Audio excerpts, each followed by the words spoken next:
ভূমিকম্পের উচ্চ ঝুঁকিতে দাঁড়িয়ে আছে বাংলাদেশ। ভৌগোলিক অবস্থান সক্রিয় ফল্ট লাইন এর অন্যতম কারণ, বিশেষ করে মধুপুর ও ডাউকি ফল্ট। বিশেষজ্ঞরা বলছেন, মধুপুর ফল্টে 6.9 মাত্রার ভূমিকম্প হলে রাজধানীর প্রায় 40% ভবন অর্থাৎ 8.5 লাখের বেশি ভবন ধসে পড়তে পারে। এতে নিহত হতে পারেন 2,10,000 থেকে 5 লাখ মানুষ। গুরুতর আহত হতে পারেন অন্তত 2.5 লাখের বেশি। রাজুকের জরিপ অনুযায়ী 1.5% এলাকা ভূমিকম্পের জন্য অতি ঝুঁকিপূর্ণ, যেখানে কোনো স্থাপনা করা যাবে না। 26% এলাকায় উন্নয়ন সীমা নির্ধারণ করতে হবে। 13% এলাকায় উন্নয়ন নিয়ন্ত্রণ জরুরি, আর 29% এলাকায় ঝুঁকি তুলনামূলক কম।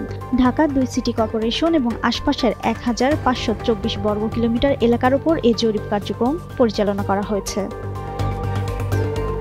ঢাকাসহ সারা দেশের ভবন বা স্থাপনাগুলো ভূমিকম্প সহনীয় করে গড়ে তুলতে দুটি কাজের উপর জোর দিয়েছেন বাংলাদেশ প্রকৌশল ও প্রযুক্তি বিশ্ববিদ্যালয়ের অধ্যাপক এবং ভূমিকম্প বিশেষজ্ঞ ডক্টর মেহেদী আহমেদ আনসারী। বলেন, প্রথমত ভূমিকম্প সহনীয় ভূমি ব্যবহার পরিকল্পনা করা, দ্বিতীয়ত একটা নির্ধারিত সময়ের পর পর ভবন বা স্থাপনার কাঠামোগত নিরাপত্তা নিরীক্ষা করে প্রয়োজনীয় পদক্ষেপ নেওয়া।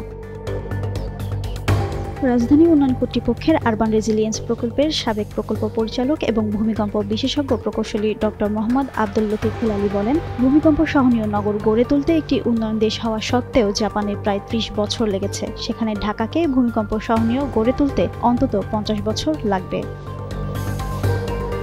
ঢাকার মোট ভবন এখন 21 লাখের বেশি, এর মধ্যে 6 লাখ পাকা স্থাপনা। গবেষণা বলছে, মধুপুর ফল্টে বড় ভূমিকম্প হলে পাকা ভবনের 75,000টি পর্যন্ত ধসে পড়তে পারে। জিন্নাত আরা ঋতু, যুগান্তর নিউজ।